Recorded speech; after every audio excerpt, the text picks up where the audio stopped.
Hello, it's me again, all by myself for another solo episode. We always call the episodes where it's just me and Rebecca B the solo episodes because it's without a guest. So I don't know what to call these episodes where it's just me because it's like it's also a solo episode, but yeah, it's like it's a solo one person. I don't know, whatever, forget it. Anyways, um welcome back to my yap session. It's if you've never done a podcast before, it's really weird to talk to yourself or to talk. Actually, I'm like, it's, I do so many YouTube videos and I don't think it's weird to talk to the camera. But for some reason, when it's a podcast, it seems different, even though it's the exact same setup. I'm just sitting a bit more casually than I would usually. And we're not going to edit this in any way. So, well, except I do edit some things out if I forget what I want to say or need to take a breather. Anyways, what I wanted to talk about today is I just recently wrote a blog post for Factor about unpaid internships and how our passions and motivations for creative work gets I don't know, taken advantage of by the industry, especially in agency settings. And I don't really want to go too much into that today because there's already a blog post on that. But one of the things that I only really touched upon in that blog post that I wanted to go into more today is the passion part of everything. So why a lot of us do the work that we do, what motivates us, and actually the angle I want to look at today is the maybe more of a negative one in terms of from our perspective. Because in the blog post, it was more like, how are we victims of this system? And today I want to talk about how are we maybe not victims of our own self, oh, maybe a bit of ego, like victim of our own ego, but how that then affects our projects and also our clients and the people around us. The reason I bring up the blog post at all is that I do think the unpaid internship plays a role in the way that we develop our personalities and also our process as designers. So, very early on, I remember in school, I remember in my early career, there was a lot of value given to things like winning competitions. All of it was unpaid. There was a lot of value given to landing an internship at all, and then even more value if it was like at a prestigious agency. And the internships in Austria, I feel like I'm gonna say never, but they're very rarely, if ever, unpaid because we have laws preventing that. But don't be mistaken, they 100% would be unpaid if they could. Basically what agencies do, and I know this because I run an agency and we don't do this, is they register you as somebody who's only working 10 hours. So they pay you only the amount that someone who works 10 hours would get. But then they have you sit there and do work like your 40-hour employee. So, yeah, that's the internship in Austria. So it might sound nice because it's paid, but it's still abusing the system. And it's not even abusing the system, it's actually kind of illegal. And yeah, and it's taking advantage of people who don't know better. And when I did my internship, I didn't know better either. I didn't know what it meant to be employed the way I was employed, and I didn't know it actually meant I should have only been doing 10 hours there. Um, I was also never told that it's like, because there is a version of an actual internship, and that's what we do at our agency, where you are there on your own, like with your own free will, and you can leave whenever you want. And yes, and you can define the amount the intern makes. And in that case, you could do, I think, even an unpaid version. Um, But we do a paid version and it's the same amount that every other agency pays. But the difference is we don't say you have to be here 40 hours. No intern that ever worked for us was here 40 hours. And what we also do is we give them the option to leave whenever they want. Like they can go whenever they want. They can come and go as they want. They're there to learn. If you don't want to learn and you don't want to be here, that's fine. So that's the deal. But anyways, coming back to what this has to do with this episode, we learned very early on that it's okay to work for free. It's expected to work for free. You're even rewarded because you get this praise. Back in my days being in school, we had to do an internship. And it was a very competitive vibe because suddenly you have the whole class applying to agencies. And Vienna is small. Vienna may not seem small because it's a city and a lot of people live here. But there aren't that many agencies to choose from. Like the options are slim. And yeah, you could apply to an agency in another city. Some people did that. Some people went to Germany. You could go anywhere. There was no limit. But I mean, obviously there's a financial aspect to it. Most people were applying in Vienna or close to Vienna. So you have like this competition. And then getting the internship at all feels rewarding and everyone's excited for you. But why are we so excited about working for free? And yes, there's the deal is that you potentially learn from it and that you get to work at this cool agency. And that's where the next thing comes in. We learn very early on to value the type of work that we were doing over the money that we were being paid for it. What I mean by that is even like even just school projects you do in school, they're very aesthetically driven, and it's a lot about doing the coolest, most innovative thing. And while it makes sense in that setting because it's about experimenting, it's about figuring out your style and figuring out what you like, what you don't like, learning the skills to do the things that you want to do. No one sits you down, or no one, like, there are no projects where they talk about, like, we need to get to this result, and how do we get to this result? And this is the business, these are their business goals. How do we analyze things like target group? We did that a bit, but not really, and not to the extent that you actually need in the real world. Everything is very driven by aesthetics, driven by how cool it is, and the same thing with the internship. If you got an internship somewhere that wasn't cool, you wouldn't really want to talk about it. I didn't want to talk about it. I applied to so many internships. I think I had one single place offer me a what's it called? Oh my God. Can't think of the English word. An interview. I had one single interview and I landed that one single internship. It was not a cool agency. I don't think I really cared back then, and I don't care now. But I did care about what everyone else was thinking. Back then, I cared a lot about that. So I was like kind of embarrassed to talk about where I was doing my internship. Because, there were people in my class doing internships at cool places. And again, so we're trained to, one, do work for free and not care. Be encouraged to do work for free, or basically for free. I'm calling it for free because the money you got for 40 hours was ridiculous. Then you're also encouraged, or you're not encouraged to work somewhere cool, but like everyone wants to work somewhere cool. And that's where the type of work comes in.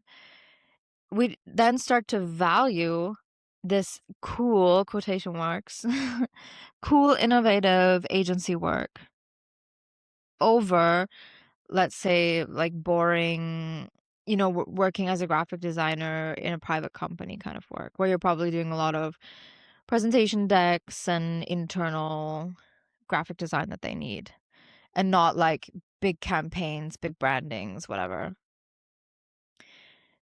And what does this have to do with what I want to talk about in this episode? There's like a lot of yap to get to what I actually want to say, which is that all of this affects the way that we view design and what we view as good design and bad design. And it also affects what we end up selling our clients, not only as final output, but also process. So by the time we get to the point, like if you're working in an agency and your goal is to always work in an agency and work on cool projects and whatever, then this episode is probably not so relevant for you. I feel like that's fine, it's valid, and that's probably the path you should take if you want to do that kind of stuff. But when you're working as a freelancer or you have your own business as a creative person, the work you're doing is a lot of it's a lot of boring work as well. And a lot of the times it's okay for it to be boring, and it's actually a good thing if it's boring, because not every single thing has to reinvent the wheel. And a lot of the times reinventing the wheel isn't the right solution for your client.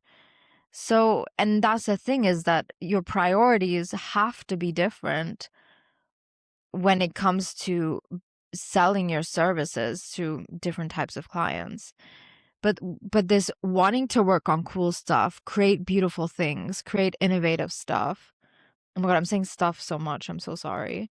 Um, creating innovative designs, it's so baked into us because that's just how we were raised as designers in school. And then also, if you ever worked in an agency or wanted to work in an agency, those would be the things that you would be looking for. That when we get to the point of running our own business, which is kind of, I feel like a lot of people take this path where they go to school, then they go to an agency, and then they don't want to do the agency thing anymore, and then they go self-employed. That's kind of like the pipeline. By the time you get to that last stage of opening a business, you've been trained to f- prioritize things like it being cool, it being aesthetic, beautiful, it being portfolio work. Because even in school, all you're doing is creating portfolio work. We're not creating projects that are supposed to have some kind of return on investment. We're creating something for ourselves, for our portfolio, which again is fine. That's what that time is for. But no one tells you it's not always going to be like this, and it shouldn't always be like this. And I think that's where a lot of people slip up then when they have a business. So why does this become a problem? I feel like for some people, and this is probably a very small amount of people, their whole positioning is their creativity and their vision and their eye and their style. And that's where I always make the distinction between a designer and an artist, because a designer creates for their clients to have some kind of return on investment for the client. That means it's very capitalist driven. It's about creating um, something that is going to sell. Whereas artists and creative people who are focused on creating beautiful things only, and maybe it doesn't need a return on investment, or the return on investment isn't necessarily monetary, at least not initially, then it's more of an artist. And I feel like there can be a mix of those two things. For example, like if a designer, like, I don't know, like there are designers out there that are also artists, and then there's work they do that, and they're booked for their style and their artistic ability and artistic style. But there is a distinction there. Most, and probably everyone listening to this episode, actually, I don't want to assume, maybe there are some artists listening to this, but most designers are the like capitalist designer kind, because those are the clients you get. You get those clients that are looking for a logo. And why are they looking for a logo? It's not for it to be beautiful. It's for it to have some kind of an impact, a business impact. Um, and that's the distinction. And I think, yeah, and the part where this becomes a slippery slope is that if you identify as somebody who's really highly creative, and that's your entire business identity too, however, you're not selling your work like it's art. You're selling it like you're selling logos, you're selling branding. But if the artistic value and the aesthetics of it is so important to you, clients can take advantage of that. In many ways, this can affect your business. Like, financially. One, a client can sense that you want it to be beautiful and you want it to make the best thing ever out of it. And they will try and scope creep as much as they can. They'll be like, oh, but wouldn't this be so amazing if it were animated? And then you think, wait a second, that would look amazing in my portfolio. Yeah, it would. But we didn't scope that out and you don't have the budget. But then you're like, I want to do this so badly though, because I want to put this in my portfolio and I want this to look like I want this to be the best thing that possible, regardless of budget, because you're so passionate about what you do that you end up doing things for free and a lot of things for free. And I think that's fine every now and then. I think it's also, especially at the beginning, important that you build your portfolio. And a lot of the stuff we did at the beginning were driven by aesthetics. It was driven by, we need this for our portfolio. Okay, they don't have a budget, whatever, we're going to do it anyway. And I think that's fine for the beginning. But it's not a sustainable business model. And then we realized that really soon, I think after 1 year, and in the second year, it only got worse. That when you take on all of these projects for your portfolio and you do all these extras because you just want it to really be the best product ever, um, then you end up burning out very quickly because you just end up doing too much in short periods of time and not having to take on a lot of work because the budgets aren't high. The other thing that comes into play here is the exposure aspect. So when you want things for your portfolio and you want to do things out of passion because you love, somebody comes to you and they have this amazing idea and you know you could make it so good and so cool and you could do something that you've never seen before, if you've never tried before, and you feel really excited about it. And then the person says, yeah, but I don't have the budget right now. And, maybe in the future. And I promise I'll come to you when I have the money and we'll do the next project together. But none of that is guaranteed. And it's also not guaranteed. The payment with exposure is not guaranteed. Sure, maybe they have a huge following, but is that huge following interested in buying your services? Is that even your target group? I don't know, probably not. So does the exposure even convert?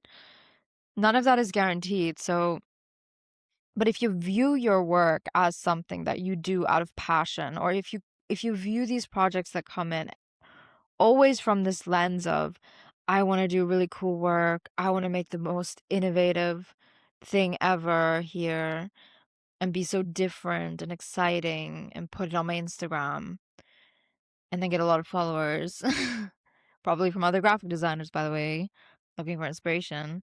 If that's your motivation when a project comes to you, it's going to be really difficult to create a sustainable business out of that for the reasons I've already stated.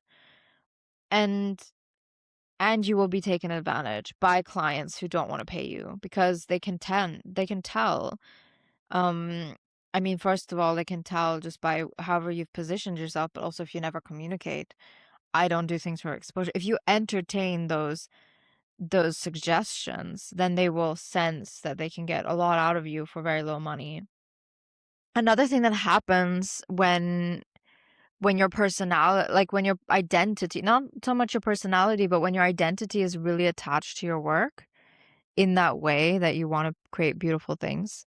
I'm not saying everyone who wants to create beautiful things is bad, by the way. I feel like everything I say can always come across so black and white, but it's not, obviously. But I think what can happen when your identity is very strongly tied to the type of work that you're doing is that you also take things really personally. So this can affect the creative process with your client. I know this used to affect me way more than it does now. I mean, now it doesn't affect me at all because I've completely detached my identity and myself from design. But back in the day, especially in school or even early on in my career, if someone didn't like the work that I did and I get feedback, negative feedback, I would be really upset about it. And I would also push back on it immediately because for me, I was like, either I felt like they were attacking me personally, or I feel like that was less because I don't think I was ever that attached to my design, like on that level. But what happened is that it like hurt my ego. And then my ego would be like, no, I know better. I'm the designer. And yes, designers do know better and should push back on certain things. Obviously, if it's about things like, I don't know, like the proper line height or the proper colors for print and the proper size for print and stuff like that. Things that you things that could actually affect like the success of the project. Of course, you should push back on that. However, if someone has, for example, like if the client doesn't like the color, and it's not like a brand color or what, it's not a color you have to use, and they just don't like the color, that's fine. And yes, you can still argue with that maybe if you feel really strongly about it. But if they don't like the color, then change it and just be like, okay. But I think there are a lot of designers out there that would feel like, no, they would argue this color and die on that hill. But why? Like, do you really feel like that's the best color for this project? Or are you just saying that because you feel hurt that someone didn't like your design, or you feel like you're the designer, you know best, so you're just going to stand by your opinion? I just think it's important to, when you do push back on things, to think about, is this my ego talking or is this my expertise talking? And I think that's where a lot of people go wrong. The other thing we did so much, which was also an effect of wanting to create the coolest thing ever and regardless of budget, was over delivering. Undercharging and over delivering. I think we have a whole episode on this. I feel like it's episode 73 or something. Maybe. I don't know. Maybe I'll put it in the outro, whatever. It's somewhere around the 70s. And I would probably go into more detail about why this is problematic. But the thing about over delivering, the reason why it happens is because, again, so the client has this idea. Let's say, I used this idea example earlier, so I'm just going to use it again. The animation example. So let's say you've created a logo and branding and everything, and you're like, maybe even near the end of the project, and then the client goes, wouldn't the logo look so cool if it were animated? And then you start thinking about, oh my God, this would look so good on my Instagram. This would look so good on my website. Oh my God, this would be so good for the client as well. Like, you're also thinking about the client here. They could put it on their website as like a loading animation. And then you think about all these things. And sometimes it makes sense to do that. I'm not saying you shouldn't. But if you're doing it every single time someone comes up with a cool idea, then it's like, why do you scope out projects at all if that's what you're gonna do? Because you scope out projects and there's always that option to add the animation to begin with. There's always the option to add it later and be like, okay, it costs a few hundred more because you want the animation. But if you don't have them pay for it and you just do it, you're over delivering because you wanted it in your portfolio, and you're no longer, your decisions are not driven by your business and by your financial reality. They're driven by your designer ego and your designer identity, and tying your identity and how you feel about this project to how cool and innovative it is. And that's problematic because as soon as you're running a business, you need to prioritize. And your number one priority should always be, how can I keep this business running without burning out?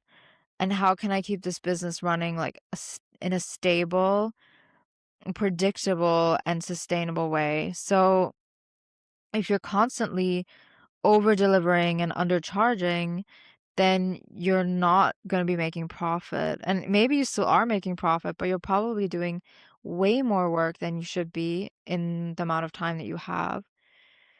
And that's not healthy. And it's also not sustainable. I always use the word sustainable, and people associate this word with like environment, but I don't mean the environment. I mean sustainable as in you can sustain it physically and mentally. over a long period of time, and your financials can also sustain you over a long period of time. We're thinking long term. Short term, yes, this project might be cooler, and yes, you can post it on your Instagram, whatever it's in your portfolio. Long term, does it really help you if you keep doing things like that?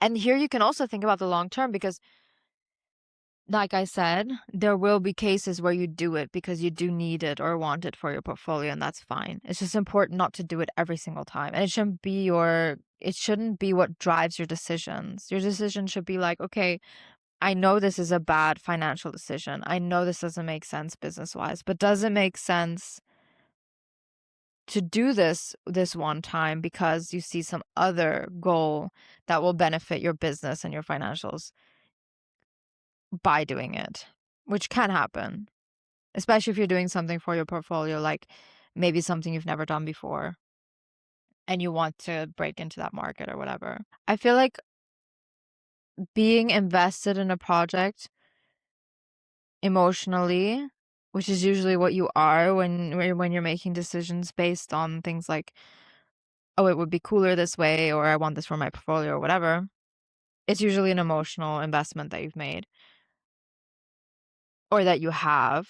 And I know in the past when we've had this emotional connection to a project, it's made it more difficult to walk away when we knew it wasn't right.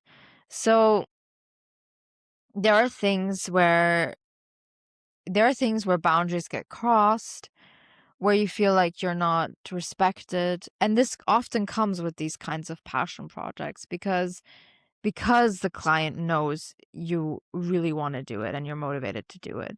And because they know that your motivations are more than just the money. Otherwise, you wouldn't be doing it for this cheap. Otherwise, you wouldn't have said yes to this thing and yes to the other thing. They know that. And those projects often get very uncomfortable because they're crossing your boundaries. They're taking advantage of you to a certain extent. And when you're so emotionally invested, like your goal at this, you know you've fucked up business-wise because this project isn't paying enough. And you're just invested because you see this end goal of the portfolio. You don't break it off because you're like, the only reason I got this far in the first place is because I wanted to add this to my portfolio. I can't stop now because then I've invested all of this time for nothing. If I stop now, I don't have the money. I don't have the project for my portfolio. So you just keep going. And this happened to us. Oh my God, okay, I have to tell the story. This was probably one of the most unhinged clients we ever had. And it wasn't even the client. We had like a middle person. Another agency had hired us to do design and development for 2 websites for 2 of her clients. And similar things happened in this project that happened on other projects around this time where we were still figuring out things like process, timelines, writing clear enough scopes. She had defined the scope. She had done all of the project management with the client. So there was an angle to this where it wasn't quite our fault because we never had the contact with the client to clear up like questions on scope. We were just given the scope that was already approved. So I forgot why I wanted to tell the story. All right.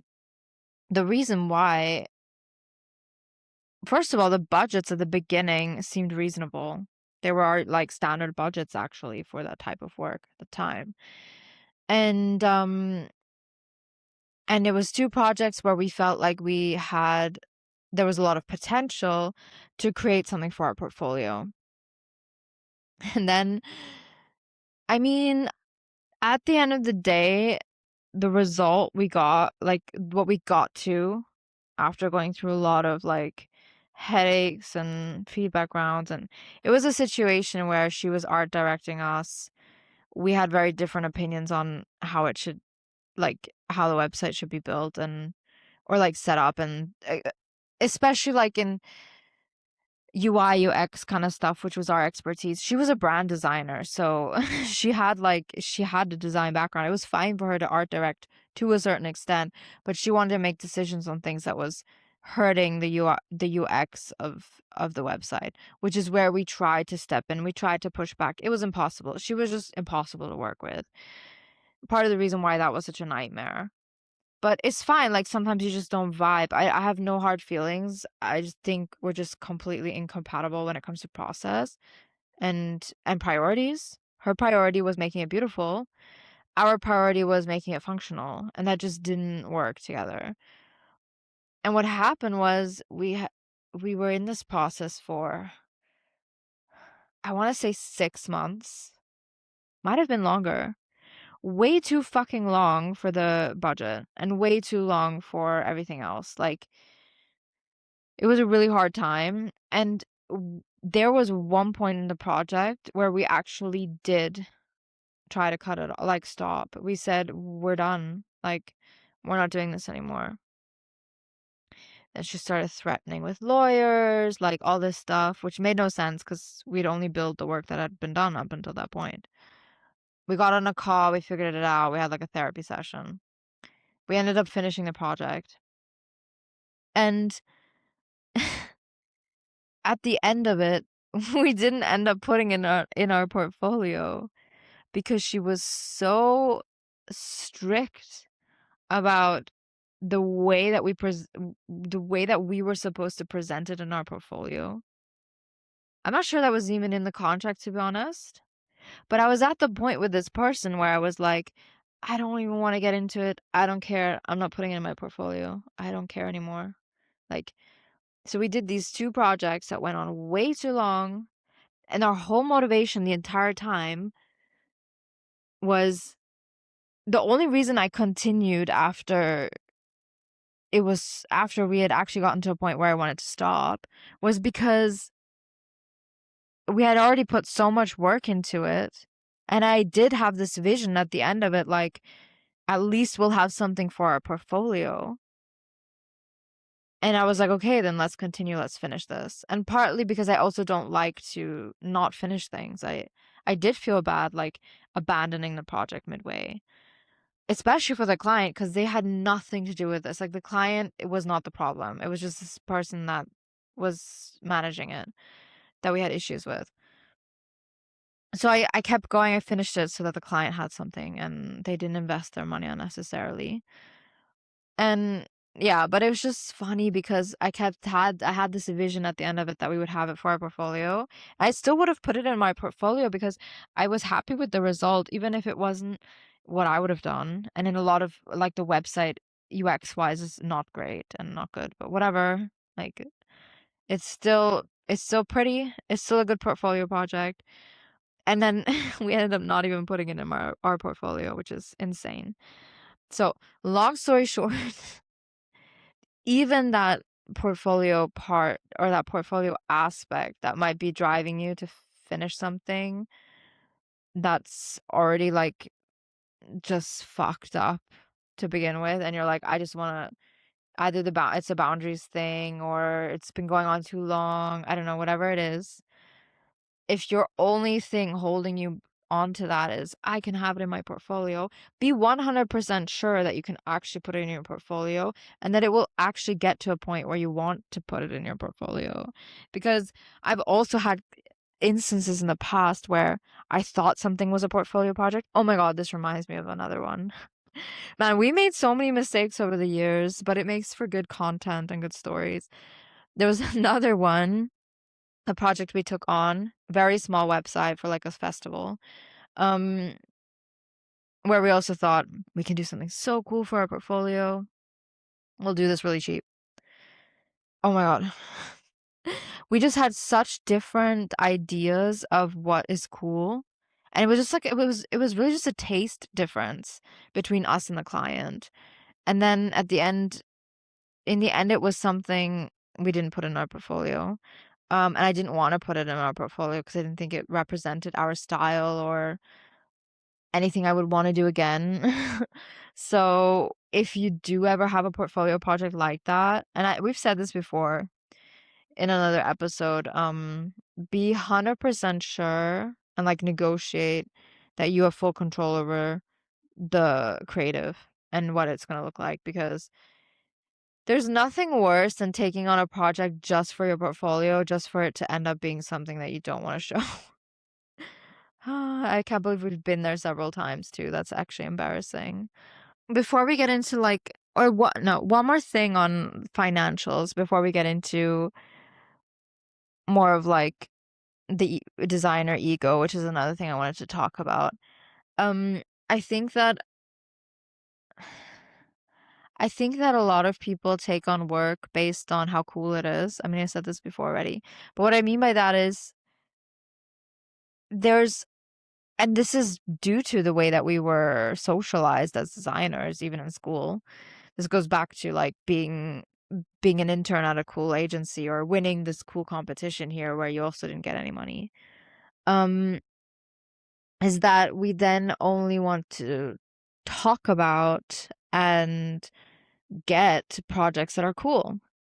So when you have someone come to you and they have some really boring thing they need from you, I don't know, like 20 presentation decks, it's all like some information about electronics that don't interest you. I don't know, something super boring where you can't be innovative. You shouldn't also be innovative. I think a lot of people wouldn't take that on, or maybe they do, but they don't talk about it. And I think a lot of people do it. They just don't talk about it. And we like to talk about it a lot because I feel like people should know. We don't do it. We're not sitting here every day doing Kylie Swim, Kylie Cosmetics. By the way, Kylie Cosmetics wasn't super exciting either. It sounds way more exciting than it was. The design decision making was very corporate, very like this performs well, this doesn't perform well. This is what the brand wants. This brand doesn't want this. It was very clear and very little room to innovate or do something cool. Like we did everything we could to make it like something special. And I like those types of projects. And I like to talk about the fact that we do a lot of stuff like that. One of our clients that has probably spent a lot of money with us, maybe the most, I don't know, could be. I haven't actually checked.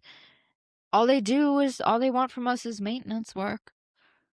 So all Rebecca is ever doing for them is like, can we add a carousel here? Can we change the way the carousel works? Can we change the way the mini cart looks? Where this button is and where that button is. Like it's very boring work, but it's for us good money, and it's also fun. Like sometimes it's fun to do those kinds of things.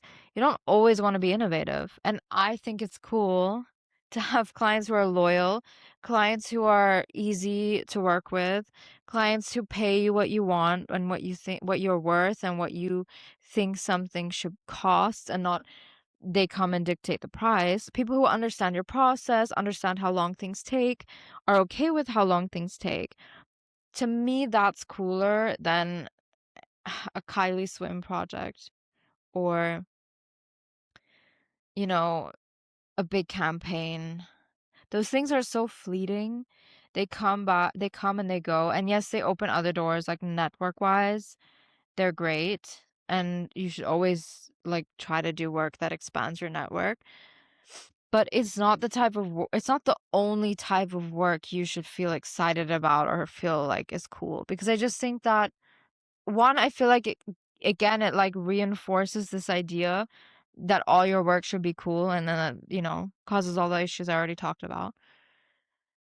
Or you really end up only looking for those types of clients, and a lot of the times the cool projects don't pay a lot. That's just how it is. I mean, it's a sad reality, but it's the reality. Okay, designer ego. Um, what I wanted to say here is that I think maybe I'm being too harsh here. You know what? If I'm being harsh and you disagree with me, please comment. I want to get feedback. I think that a lot of designers out there are designing for either peer approval, so like what other designers think, or for their own portfolio, like I already mentioned.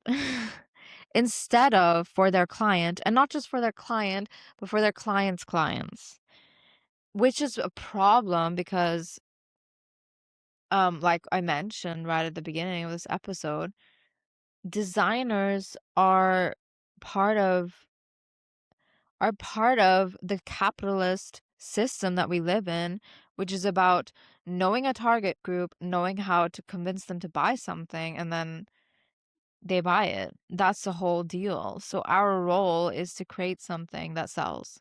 If your client is some real estate agency that needs a website or a logo or whatever, your designer friends aren't the target group. And you probably aren't the target group unless you're interested in real estate. I don't know, you might be, but you probably aren't. So why would you design something that speaks to you and your peers and then maybe it doesn't speak to your client or the client's clients?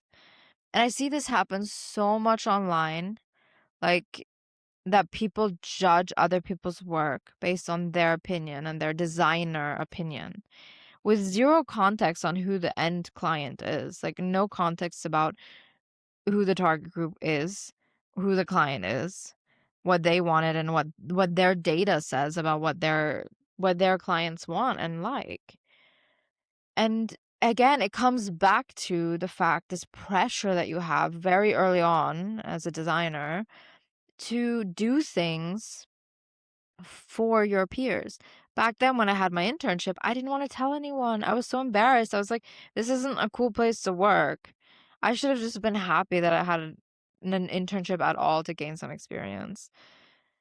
But yeah, I was too focused on what everyone else was doing.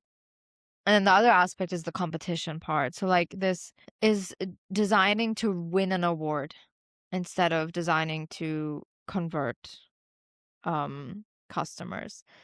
And this is another huge topic that I don't even want to get into in this episode, but the whole part like of our industry that's focused on awards and winning awards, and it's all about exposure. It's paying for exposure because there's always an expense involved, which is also fine. It's marketing. I'm not even complaining about that or saying it's wrong, but you're again pit against your peers and you're designing for, I mean, there are awards where you submit something that you designed for a client and that's something else. But I mean the awards where you design for the award.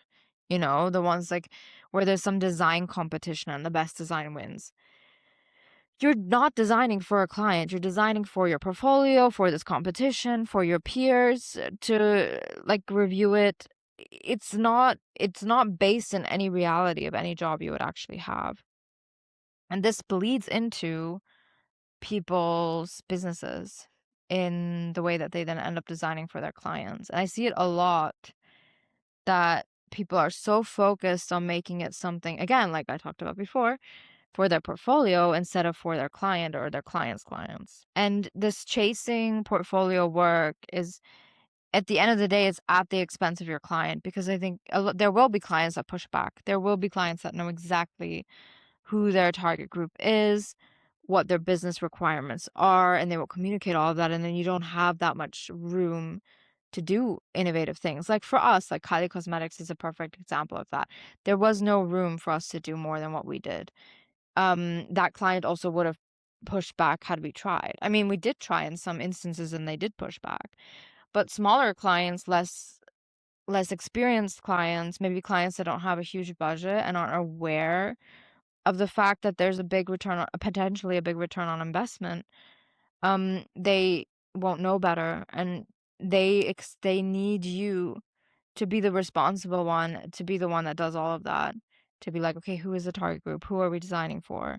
And that you then design for them and not for yourself or for approval from other people. And I think this, as soon as you detach yourself from your work, it also makes working with clients easier, because then when a client comes and says, I don't like the color, then you're like, okay, why don't you like the color? You won't be like, well, this color works because, I don't know, it works because I said so or whatever. I don't know what your argument would be there. But like, you could ask them why they don't like the color, and then maybe they could be like, maybe it's just like a personal preference, and then you can be like, okay, but we looked at the target group, they respond well to this color. And color is a pretty basic example because I feel like we don't do that much anymore with like color psychology. But you hopefully know what I mean by that. But maybe their reasoning would be something to do with their business. Like maybe that's a color that a competitor uses and they feel like it's too similar. Um, I don't know, there could be many reasons why they would reject that. But then the discussion is on the level of what's best for the client, what's best for this project, and not on the level of what do I think is best, what do I want to do, and what is the most beautiful and most innovative option. And that's where like I'm coming to my final my final point of this whole yap here, which has gone on way too long by now probably. Can't even see the time. Or like, okay, it's like 45 minutes. Wow. Um when you separate yourself from the design and you separate your identity from the design, it makes you a better designer because the results that you will produce will be more successful for your client because you're not designing for yourself anymore. You're designing for your client's clients and for the end user in that lifeline of the project. So whoever's going to be seeing this branding or seeing this packaging, they're going to have the right response to it and not you're having the response you want to have from it. And you might think it's ugly. It can happen that you design things and you feel like it's ugly and it still performs well. It happens. It happens a lot. I mean, just think about all of those ugly ass shopping like printouts that you see, like those catalogs. They're often horribly designed. The spacing is often terrible, and somehow those things still perform well, or at least they did for a very long time before everything was digitalized. And there's a reason for that. I'm sure there's data on why that performed well. And when you're not so emotionally attached, another thing about the feedback that makes it easier is not only are you arguing on a business level, but you're also less affected by it. Like if someone from Kylie Cosmetics says they don't like the design, I don't care. I'm like, okay, valid. Like there'll be some reason, they'll have a reason, and it'll be something valid. And yes, every now and then you do get those people who, they just have a personal preference or different taste. And that's normal, and those things happen, but I mean, like, just in the general vibe of the feedback is no longer they're not they're not giving you feedback on you or your identity or your designer identity. They're just giving you feedback on what they're seeing in front of them, which is the design. It has nothing to do with you or your personality. To come back to the pricing aspect, when you separate your identity from your designs or what the work that you like to work on, you also open yourself up to a lot of things that you maybe wouldn't have in the past. For example, maybe like some pharmaceutical company comes to you and they need some really boring work from you, but they want to pay you a lot of money. I think most people would say yes to that even if they had a big ego. But you might actually feel really excited about it. You won't just say yes because of the money. You'll be like, oh my God, a project where I don't have to be innovative, where I can just like get good money for doing mundane tasks. Like, that's cool. That's actually cool. Because that's how I feel about those types of projects. I feel excited about them. I don't feel like, oh my God, this is so boring. I don't want to tell anyone I'm doing this. I'm only going to show my cool stuff. I mean, it's okay to only show the cool stuff because you want to attract that maybe. But I just think that you have a different relationship towards the work when you're not like when you don't associate your identity with it. And that's the thing. And that's the goal is it's not about becoming completely cold and like so detached that you don't care anymore.